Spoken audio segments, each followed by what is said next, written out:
Well, what's up everybody? Welcome to another week of the Bible Boys. My name is James. And I'm Pip, and I'm excited about another week, another episode. Another premium episode for all our premium subscribers who pay a monthly subscription of free. Yes. Well, we could start a monthly subscription, just have some premium content, $1 per month. $1 a month, and then $5 a month, then $50 a month.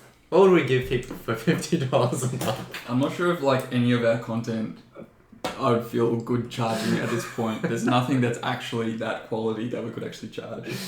Maybe a personal greeting from us every morning. Like a birthday party thing. Yeah. Like, we will send you greetings. Or we will come to your birthday party. We'll come to your birthday party. We'll do a live episode of the Bible Boys. Some people have petting zoos. Some people have clowns. Some people have the Bible Boys. Bible Boys just sitting in the corner talking about the Bible. That's great.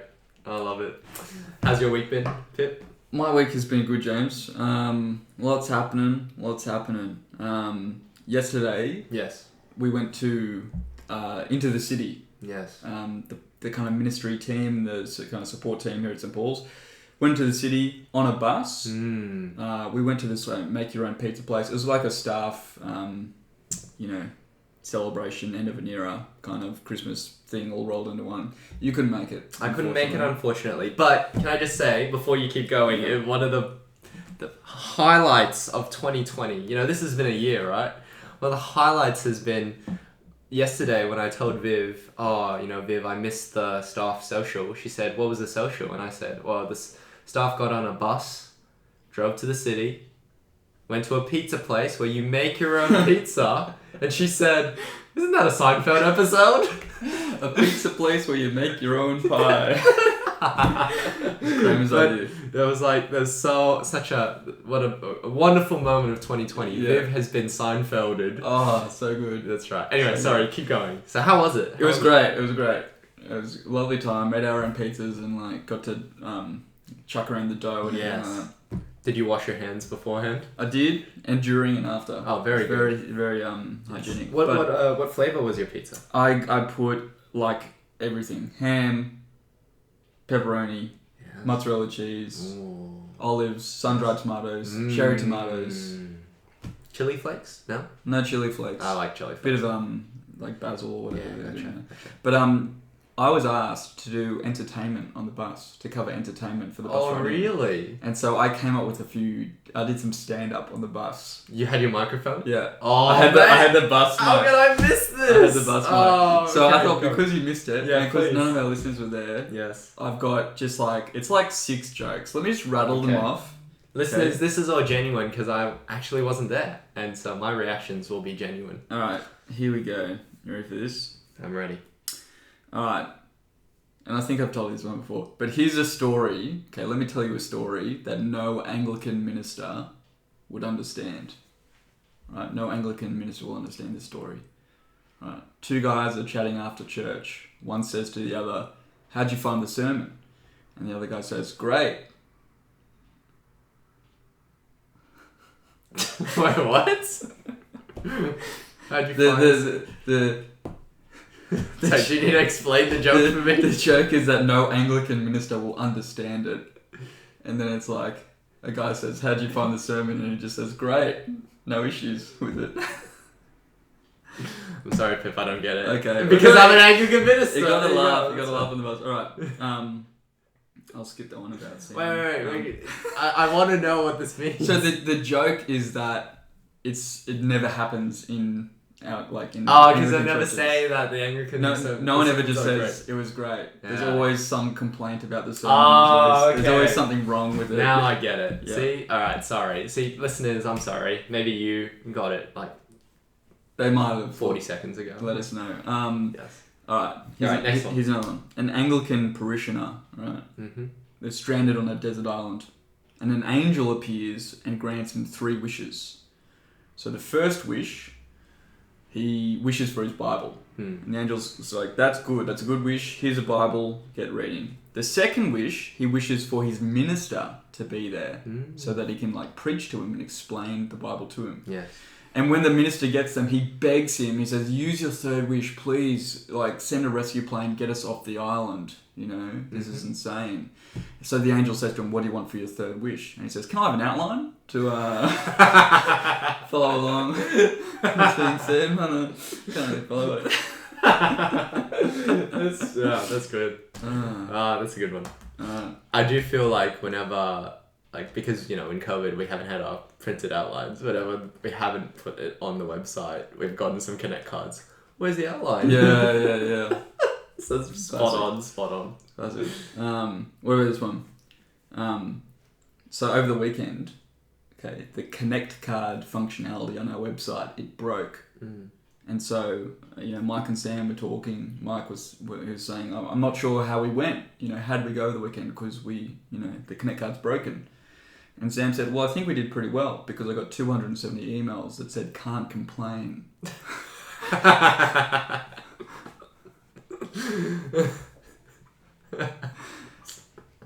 Alright, last one. Okay. And this one I took off. All of those I made up myself. Yeah. This one I took off the internet. Alright, go. Alright. An Anglican minister decided to go to a silent monastery to escape the pressures of his parish. Alright, so the rule in the monastery was you could only speak 2 words every 5 years. Okay, so after the first 5 years of silence, he went to his superior and he said, "Bad food." And the superior nodded, and then the minister went back to his cell for another 5 years of contemplation. At the end of 10 years, he came back and he said, "Hard bed." And the superior nodded, and so he went back to his cell. And after the 15th year, 5 more years, this time he went back and he said, "I quit." And the superior said, "It's about time too, because all you've done is complain since the moment you got here." That's a good one. They're my jokes. So that's a little bit of... How'd you go? Look. Were they laughing? It was rapturous. Rapturous? Rapturous applause. Was Self there? Soph was there. Yes. Was she sitting next to you? Well, because I had already tested out all these on her like multiple times. Oh, okay. In the lead up. So she had heard them. She was well aware of the jokes. But yeah, look, that's basically what's been happening. Mm-hmm. There you go. Yeah, what about you? What's been up in your world? Well, one of the things I've been thinking about is what is... so can you imagine a game called God or Not? Called God or Not. Yes. Right? So basically what you do is you play some lines from something and you go, is this actually something that God could say or not? Oh, okay. So it's like something from the Bible. It's like, is this God or it not? could be a song lyric. It could be so. Think about Rick Astley's "Never Gonna Give You Up," right? So God or Not, never gonna give you up, never gonna let you down, never gonna run around or desert you, Yes. never gonna make you cry, Yeah. never gonna say goodbye. It's like Revelation, kind of Matthew 28. That's right. Yeah. God or Not, right? So, I mean, obviously no, it's not God, but it could be God. Could be God. And God has probably said those things in various ways. Come with me if you want to live. God or not. It could be God. That's right. So is the idea like you've got to guess if it's exactly from the Bible or if it's like a song? No. Or is it if God could say it? It's, yeah, I mean, I haven't quite worked out the rules of this game yet, but I think the basic idea is you put this quote out there and you go, could God say this? Yes. But then where's the actual quote from? Yes. God or not? I'm just trying to think of one now. Get out of my swamp. We've got layers. Got layers. You've got a friend in me. You've got a friend in me. That's yeah, that's true. That's right. Harry Potter has come to Hogwarts. You're a wizard, Harry. You're a wizard, Harry. I'm not sure. I'm Draco Malfoy.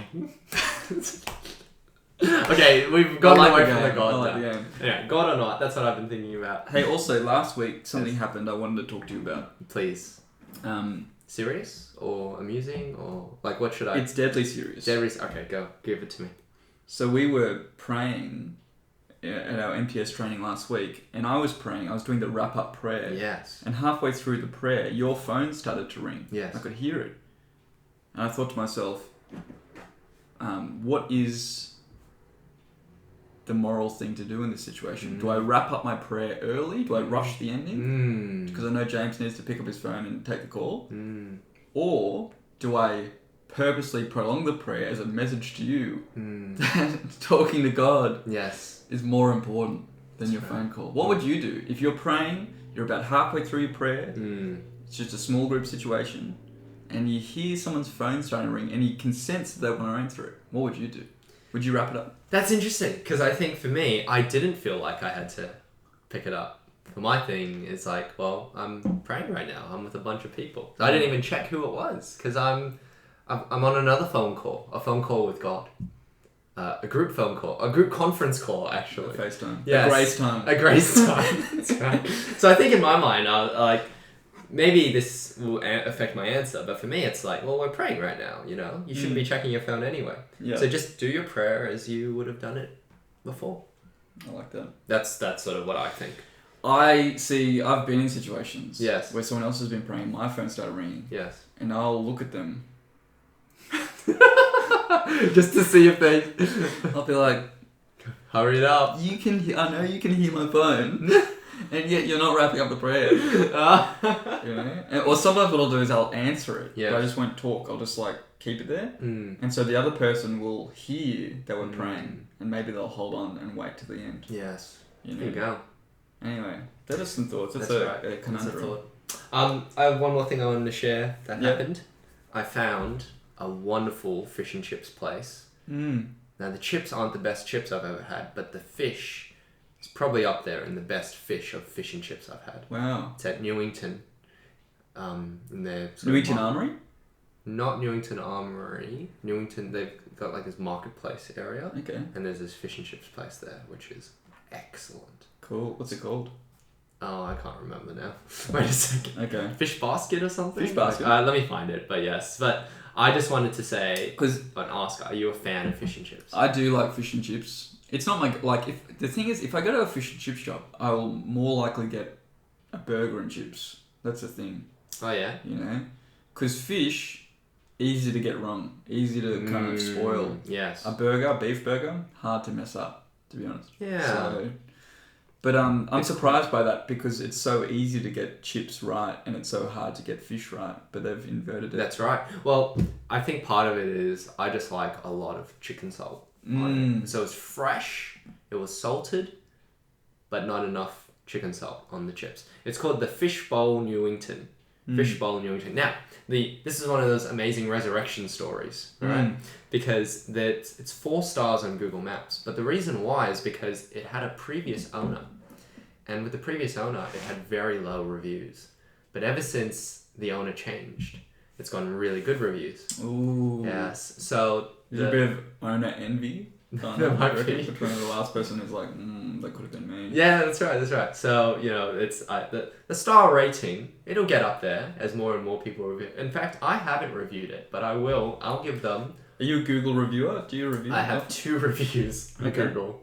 What have you reviewed? St. Paul's? I haven't reviewed St. Paul's. Are you a Google reviewer? I am, yes. Oh, man. I gotta look at some of your reviews. Yeah. But I review places that I haven't been to. And just like joke about like the name of it. Yeah, nice. Anyway. But for me, I've got 2 reviews. One is there's a friend of mine whose family works in currency conversion.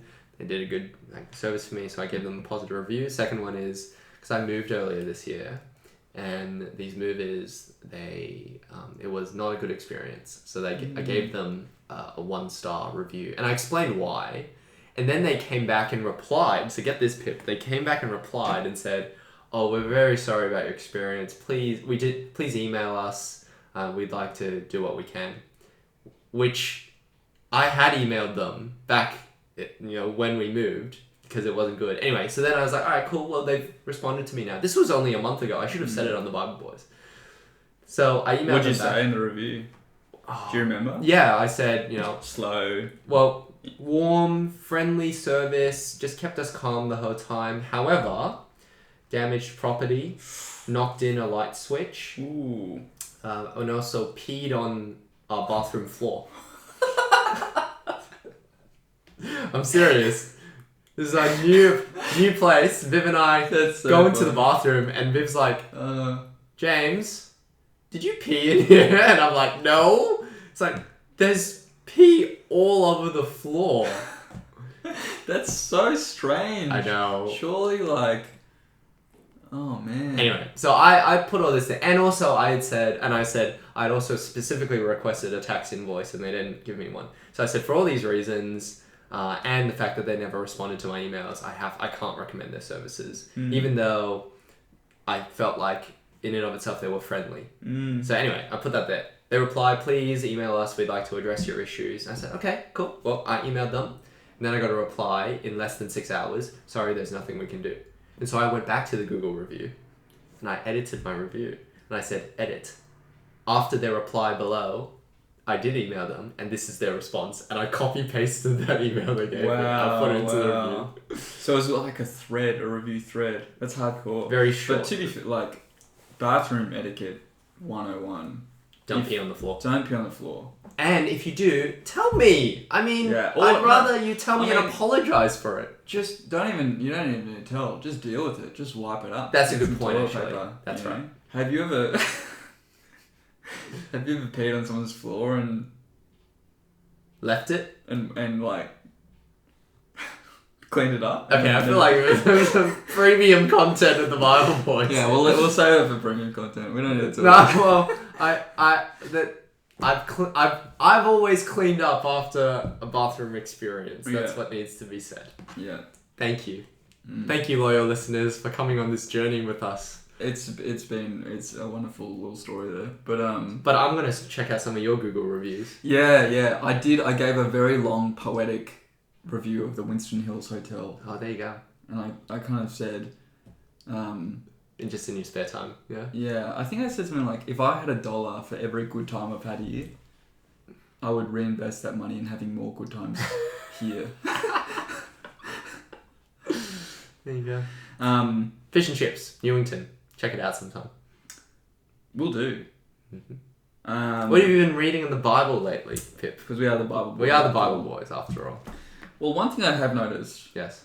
and I just want to bring this up, because I've been looking at marriage and singleness in preparation for Assault Talk, Yeah. youth group talk coming up. Paul, single. Mm-hmm. Peter, married. Mm-hmm.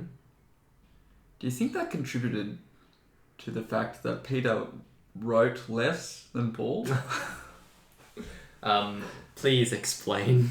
Do you think Peter was sitting there, getting ready to sit down, smash out some letters, and maybe his wife was there and was like, Peter, like, could you do, the dishes need to be done. Possible. The garbage, once again, it's garbage night, and bins aren't out. And Peter's just in there, is about to crack into a letter, and he's like, you know what? I've got to honour my wife. I'll do that. The letters can wait. Whereas Paul, he was single. He was able to just free flowing. Anytime he wanted. Writing letters. Whoop. Is that how he went writing the letters in the New Testament? Do you reckon that's why Paul was more prolific than Peter? Because he just had more time on his hands? Because when you think about it, Peter really wrote, 2 things, right? 1 and 2, Peter. Well, Mark was, probably the gospel that he had a role in writing as well. He said, Mark, can you come over so I can dictate while I'm doing the dishes? Yeah. Probably doing the dishes, look. And that's why, which is the shortest gospel. That's true, actually. You know what, Mark? I've got a lot of short. thoughts about Jesus, but can we just, let's just get the main things down, and we'll come back to it later. Is that possible, do you think? I think it's possible. It is. I don't think it's the reason why there's less written. It is interesting. Because when you get to Acts, you think of Peter's speech. The guy can talk. It's not like he's short of words, right? And yet... not... Anyway. That's great. That's a thought. No, but... I think the real reason... Yeah. Is because Paul was the apostle to the Gentiles, and what he needed to do was he needed to write a huge amount and spread it out and share it out Whereas Peter's ministry would have been more concentrated around Jerusalem, possibly. But even with his 1 Peter and 2 Peter, he had shared with the elect exiles throughout in the dispersion. Like, so he does send it out as well. Yeah. So anyway, I think that might be part of the reason. But yeah. Well, actually, you know what? Just on that, I do find it really interesting because, like, just on the fact that Peter was married. If you look at Luke chapter 5, Luke chapter 4. Luke chapter 4. So Luke chapter 4, verse 38, Jesus left the synagogue, went to the home of Simon. Now Simon's mother-in-law was suffering from a high fever, and they asked Jesus to help her. So he bent over her and rebuked the fever, and it left her. She got up at once and began to wait on them. So, get this, right? Simon, who, Peter, has a mother-in-law in Luke chapter 4, heals her. Luke chapter 5, there's this, Jesus is walking around and then gets into the boat of Simon and the other fishermen and says, put out into deep water and let down the nets for a catch. Simon answered, Master, we've worked hard all night and haven't caught anything, but because you say so, I will let down the nets. It's interesting because when I first sort of remember this passage here, I was like, oh, this is the first time Jesus ever interacted with them. But actually, back in chapter 4, he healed Simon's mother-in-law. Yeah, there you go. So he had a previous interaction with him already. So he would come in and out and interact with some of the disciples. There you go. See, I've never noticed that because I used to think, I used to think the same thing. This was like the calling of Peter, but I guess he's already got some kind of relationship with him. That's interesting. Yeah. There you go. And it's interesting, verse 38 of chapter 4, he went to the home of Simon. Yes. And Simon's mother-in-law was there. And so, kind of, is this the family unit idea of this time you'd have someone who would be looking after their parents and maybe their wife's parents all in the same place? I don't know what because now our families are kind of divided into immediate families, but back then was it more common for larger families to kind of dwell together? That's a good question. I'm not completely sure. Although in a Roman culture, so I don't know if this, in this Jewish culture here, but in a more Roman culture, a household would be pretty big, right? It'd be not just, man, woman, kids. It would be other relatives. It would be household slaves. It would be, all these different, it's you could have a whole entourage of people in a home back then. Yeah. But yeah. Kind of like Charlie in the Chocolate Factory with everyone in the bed. That's right, Grandpa, Grandma. Yeah. Grandpa, Grandma. Peter comes home and... That's right. But, with Peter, I do wonder, because he travelled with Jesus all around. When did he see his wife? When did he see his mother-in-law? And then... I think there is something to what you're saying as well, in that his ministry would not have come at the expense, presumably not at the expense of his relationship with his family. And so there are other concerns that he has in life. But where does Peter say, we've left family, we've left this and that to follow you? Luke 18. No, it is Luke 16. No, it is Luke 18. Never mind. Luke 18, sorry. Man. He said, verse 28, Peter said to him, we have left all we had to follow you. And then Jesus said, yeah, actually, that's a good point. Peter does say we have left all we had to follow you. Yeah. And then Jesus says, truly I say, no one who has left home or wife or brothers or sisters or parents or children for the sake of the kingdom of God will fail to receive many times as much in this age and in the age to come eternal life. So I wonder. That's interesting. Yeah. I don't know the answer to that. Yes. But good observation. Yeah, interesting.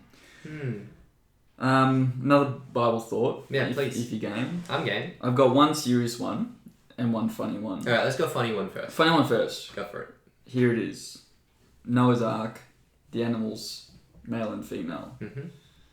Can you imagine being a third wheel in a friendship group of bears or something?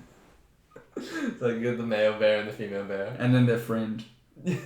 And they're so, not sure if you've heard of this whole Noah's Ark situation, but so they're taking 2 of each animal. Now, I'm fine if you guys want to go and... What's that? Yeah, you guys want to go? Okay, alright. Oh, I understand. Can you imagine like that third one sneaking on board? Like it'd be imagine? it'd be really so easy. Like you're down in the deck in Noah's Ark. You're looking at 2 geese, 2 sheep, 2 cows, 3 bears. Wait a second. They're like double takes, and he's like, "Come on, guys, come on, I can be a deckhand." Throw him over the edge. Like we don't need the extra weight. Technically, we're slightly different species. Oh, that's great. Oh, there you go. All right, serious one. And the serious one is this. So I put up a video on the Bible Boys YouTube and Insta. Yes. Which was this review of this book, Evangelism by Max Stiles, which I've brought. Yes. And yeah, basically, the book gives a beautiful picture of what church could be like if everyone was on board with evangelism and everyone was equipped and doing evangelism. Yeah. I made the point in the video, I'm not totally convinced the vibe I get from the New Testament is that everyone is going on the kind of offense and telling their friends and family about Jesus, speaking, like articulating some kind of gospel schema to them. Do you know what I mean? But rather the main method of the church growing was this attractional method of the Christian community doing acts of love, good deeds, generosity, maybe speaking truths about God, truths about Jesus. But it was the apostles and the evangelists, like the Ephesians 4, kind of the teachers, apostles, the evangelists, who were doing the front line, the main work of articulating the gospel in more of a rigorous way to persuade masses of people to come in. So I think between 2 days ago and now, I've kind of, I think the pendulum swung one way and now it's coming back, and I think it's important to have a balanced view of this. Yeah. I think it is important for every Christian to know the gospel and to be able to articulate the gospel as much as they possibly can. And yeah, naturally, you're going to want to share those words of eternal life with your family and friends. But I would say sometimes we we maybe under-emphasize the importance of love, good deeds, generosity, living out the Christian life as a witness to people, to attract people into knowing who Jesus is. That's kind of all I'd say on that. I guess, I mean, yeah, do you have any kind of thoughts following up? Well, I just wanted to say that it takes a great humility to be able to put something out there and then go, yep, I've also changed my view now. And I think that you actually had that at the end of the video. It was, could be wrong, happy to chat, love to hear your thoughts. Because we can't be dogmatic about things and say, oh yeah, we're 100% right on all of these things. We want to keep growing and learning, and we want to be, part of being a Bible boy is letting the Bible be the thing that's most important, not our not our individual sense of that we've got it all right. So we're students of the Bible, and we hope that our listeners also are lifelong students of the Bible, and you're seeking to keep growing. And so I just want to say that's really encouraging. I think that you're right, that there's a sense in which every Christian is called to be able to give a defense of why we have the hope we have in us. That's 1 Peter 3. I think 1 Peter 2, we've been called to be a people who declare the praises of the one who has brought us out of darkness into his marvelous light. So everyone is actually called to be able to declare the praises. And in fact, I think evangelism, in a real sense, is an act of praise. It's an act of praise and an act of prophecy. It's an act of praise because what you're really doing is you're speaking about the excellencies of God. God, in his love and kindness, has given us his Son, who is died and raised as Lord right now. He is Lord. He is worthy of your respect and honor and allegiance. That's an act of praise as well. If it's just a bare bones statement of facts, then there's something deficient and lacking there. But also it's an act of prophecy in the sense that this is God's word to the world now. And when we share the gospel with people, we're actually sharing the word of God, Jesus, who is the word himself, with people. So, we're called to praise, and then we also are people who now speak these words. Yeah. Anyway, that's a good summary. Yeah. Yeah. But yeah, there is perhaps. I think we can guilt people into it. Yeah, and I mean, one of the things is like, I think churches are good at. Or I've been at churches where they create a sense of ought. You ought to go and share the gospel. It's your duty to go and share the gospel. You, even if you don't feel like it or want to, you need to force yourself into thinking, who are my 3 friends who I want to tell the gospel to this week? Whereas like the sense I get is it should flow out of a want to share the gospel. And so when people think, how can we boost our church's activity in terms of evangelism, I think, why don't we put on a mission month or a mission day, or have as our application in our sermons, go and tell people the gospel. But really, I think the main boost, churches that are on fire evangelistically will be the churches that proclaim the gospel compellingly and really get across the love of Christ, really get across how good it is to be a Christian and to be heaven bound. Yeah. Well, that's also part of that's a really helpful way of putting it. And it's also part of what is helpful about seeing evangelism as praise. Because when do you praise something? Well, it's actually when you delight in it and see how awesome it is and you want to share that with other people. Yeah. If you don't see it yourself and then you do this, then it can seem like a chore. Yeah. Sure. Anyway. Yeah, cool. Shall we move on? I mean, we've got some stuff from Instagram in terms of messages to talk. Do you have anything in the email inbox that came through this week? None from me. Okay. But please do share some stuff from the Instagram inbox. Listeners, you can follow us on the Bible_boys on Instagram. And you can also email us at thebibleboys@gmail.com. First thing is I put a poll out there. Yes. And I did an apostle face-off. Yes. Who wins, Peter or Paul? And looks like Paul wins. Paul is winning 6 votes to 2. Six but you put this up like an hour ago, didn't you? It's kind of like the election, isn't it? It's like I'm calling it.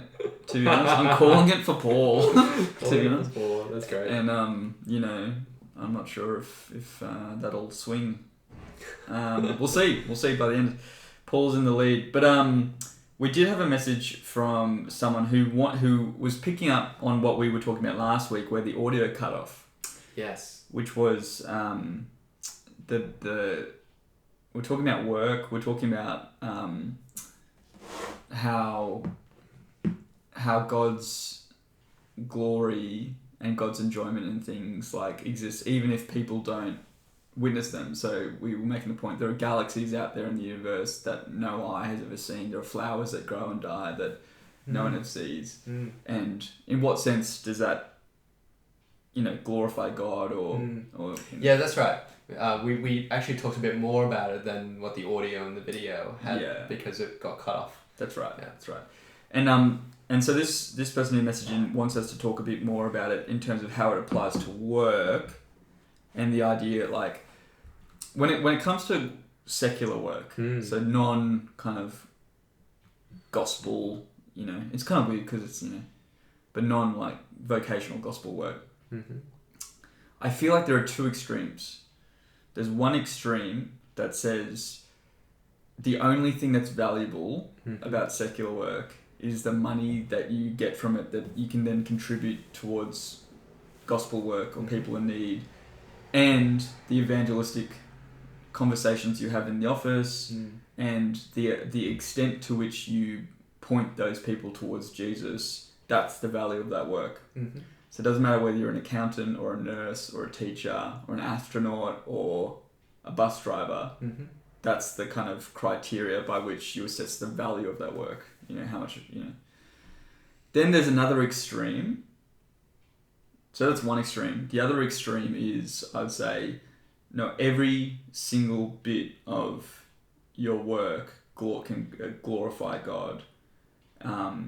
Because every single bit of work is an expression of living in light of who God made us to be as people who are creative, who are to have charge over the land and create order out of chaos. that whole kind of every good endeavor, Timothy Keller idea. You know, I remember after reading that book, I went into the office, finished reading on the train, and I went into the office and I created folders for my Gmail, thinking that that's honoring to God because it's more ordered, it's more, you know, structured, beautiful in a sense, creating order out of chaos, which was my email inbox at the time.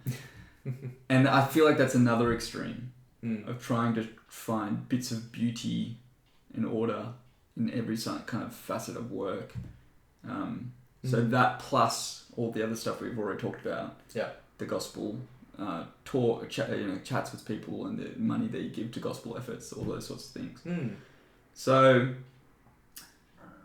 I guess let's just rave on that for a bit. Sure. So do you think I've articulated those two extremes? Would you add anything? Do you think it's right to kind of say there's two extremes, or like how would you get into it? I think what you're looking at there is there's a discussion about the value of work, and there's a discussion about the kind of work which is pleasing to God. So I think those are two distinct, related, but distinct discussions. We were actually doing some work earlier this year because we were going to do a sermon series on work, weren't we?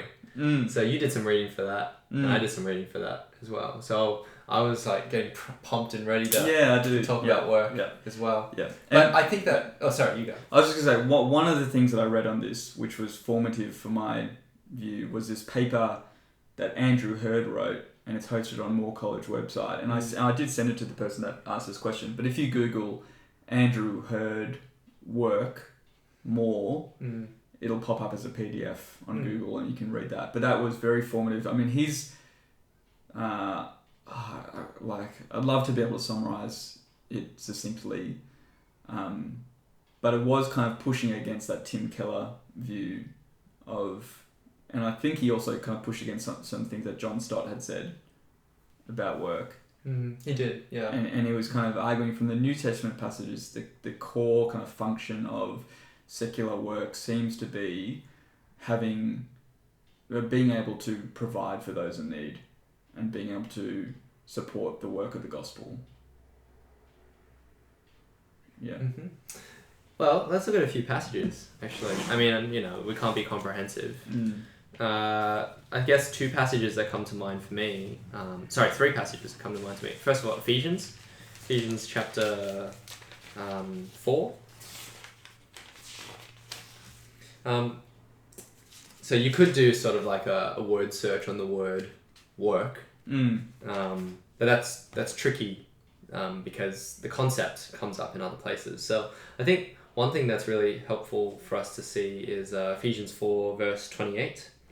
Anyone who has been stealing must steal no longer, but must work, doing something useful with their own hands, that they may have something to share with those in need. And so this is actually a part of Ephesians when Paul is doing like a do not do this, do this. Do not do this, do this. And in this case, it's don't steal, but do something useful so that you may have something to share with those in need. That's interesting, isn't it? So here, for Paul, work isn't just something valuable for yourself. It's also not just a matter of not sinning. It's actually a matter of love, specifically provision for those who are in need. So there is a utility to the work as well, isn't there? But there's also a keeping yourself from sin aspect to it. Yeah. There's godliness and love, which affects your individual relationship with God and your communal interactions with other people. Yeah. Do you have any comment on that verse first? Yeah. No, I think what you're saying is right. Yeah. No. No, I don't have anything to add there. That's fine. Okay. Yeah. Another one is Ephesians 6. So Ephesians 6, you've got children and parents, slaves and masters.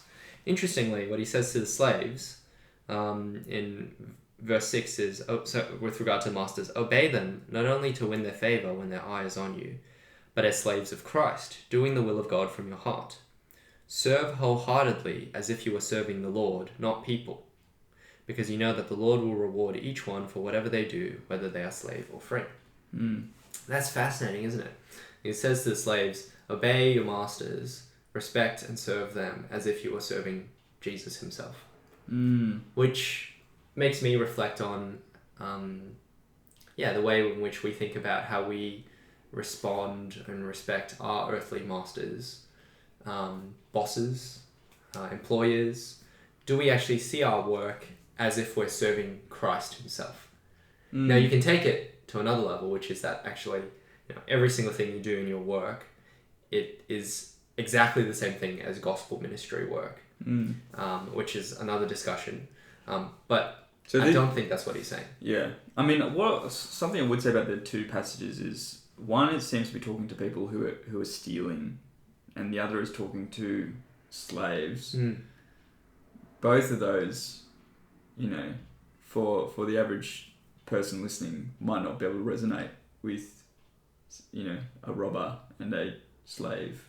Do you know what I mean? And so it's like, and slaves would live in the household of the master, and so it's like an instruction for the household thing, and that's I feel like that's a lot different to how we relate to our boss at work.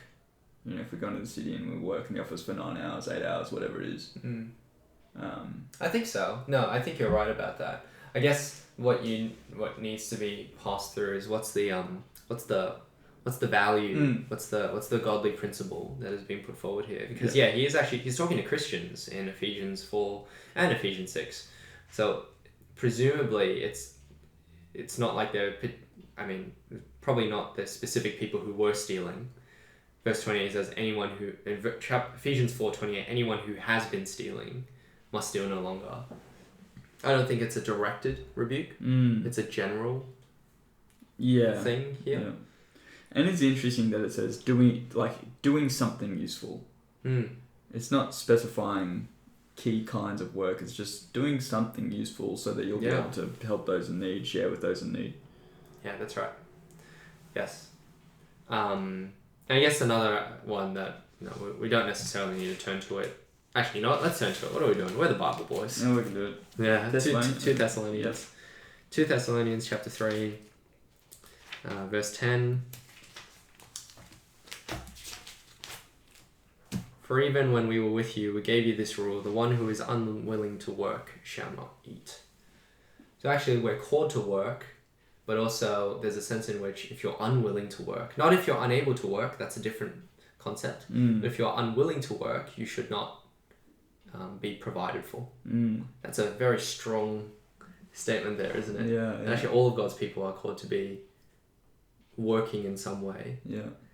Now, whether or not that's paid or not paid, that's not made clear. Yeah. But if you even just put these three things together, we work to live, we work to serve, we're called to work, we work as we avoid sin, we work as we provide for others, we work as if we're serving Lord Jesus himself. Yeah.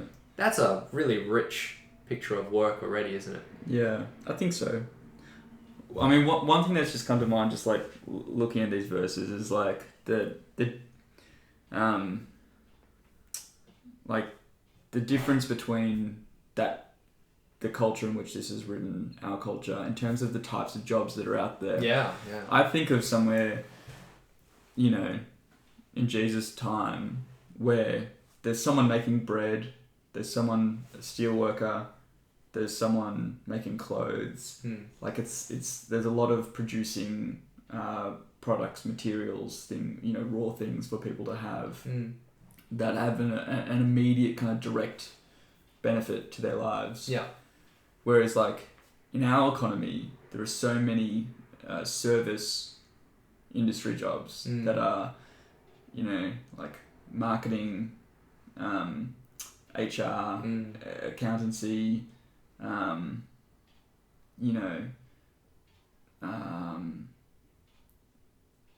financial services, so many kind of jobs where it's hard to connect. It's hard to see the value of what you're actually doing when you're in it. Yeah. Do you know what I mean? Yes. I feel like a lot of our economy is jobs where like what you're doing has some kind of effect on something, but there's a few steps before it reaches the end user and actually provides like value. And it's sometimes hard to draw the dots between what you're doing and what someone else out there in the world is actually benefiting from what you're doing. Yeah. I guess that's where I remember hearing someone once say that, you know, not all jobs are not everything you can be paid for is something that maybe you'd want. Because we have something that people in the ancient world didn't have as well, which is freedom of job choice. For a lot of people, the job that they had or the work that they were paid for was passed on from generation to generation. And so you get, you know, your Western last names, you know, like Thatcher or Weaver or Baker or Shoemaker, and it was just passed on from generation to generation. The fact that we have job choice is both a wonderful privilege, but also it gives us a duty to actually think carefully about the kind of work that we are going to do. So a joke that a former minister here at St. Paul's used to say is, not all work is good. For example, being a hitman. Yeah, you can be paid for that. Probably not. Don't think about being a hitman, because that's not going to be good work that helps people in a God-honouring manner. Well, I guess the question then is like, do all jobs exist on a scale of value? And, you know, what's at the top? Like if we say, okay, being a hitman and things that are, you know, being a drug trafficker and things like that are at the lower end, obviously. What are there jobs at the higher end of value and are there jobs in the middle? And I think that what cuts through the conversation then is to say, don't worry about that. The only thing that matters is just do your job, get your money, maybe evangelize some people in the workplace. But I don't think that a passage like Ephesians 4 gives us that.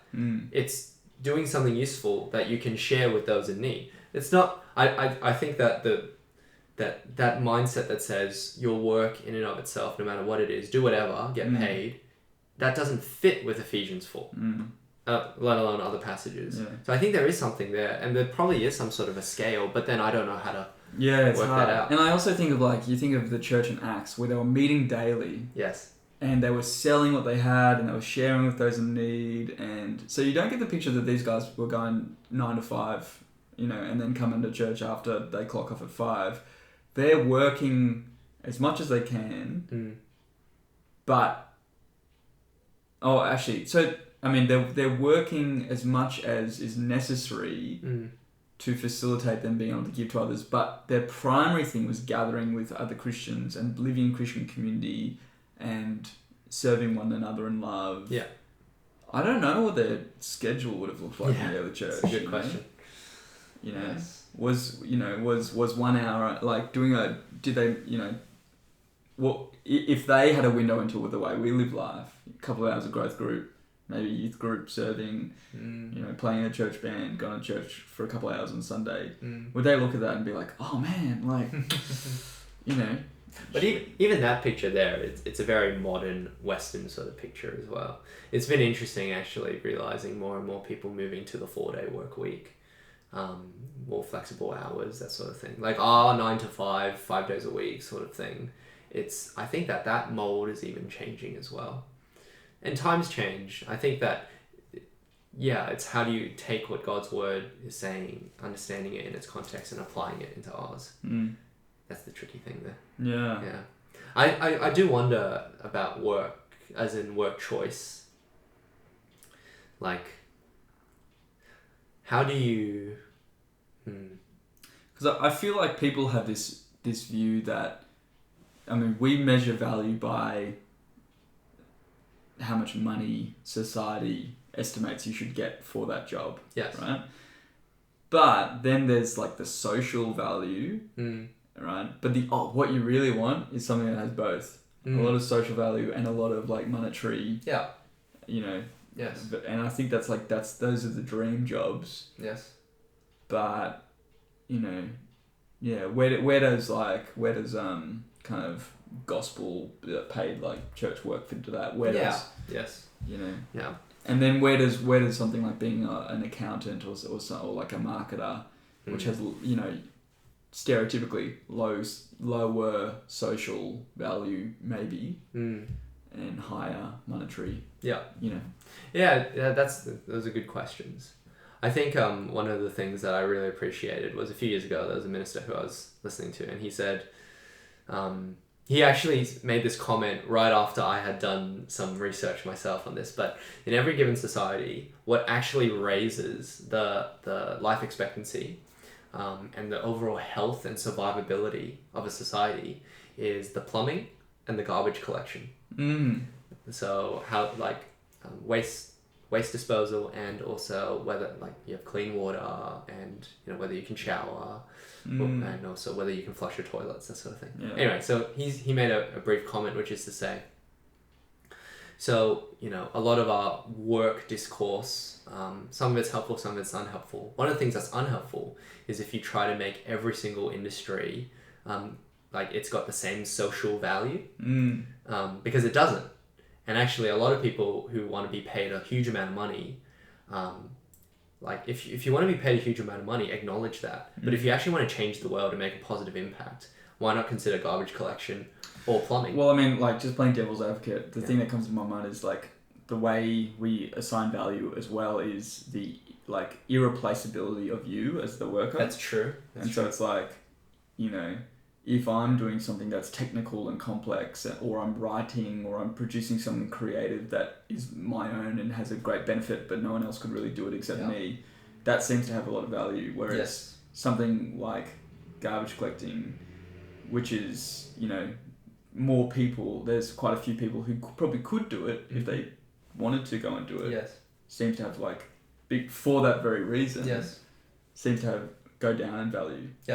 But that's where we as Christians need to cut through that and actually say that the value and the money that is assigned to particular roles does not actually match with the priorities of the kingdom of God. And even in our society it doesn't. So why is it that teachers, for example, in Australia are paid the amount that teachers are paid here compared to some other jobs that are not as important as education, but they do get a huge amount of money. But also think about childcare workers, or even just being a stay-at-home parent. Being a stay-at-home parent, we don't pay for that. Sure, but the value of it. That's right, the value of it, and that's irreplaceable.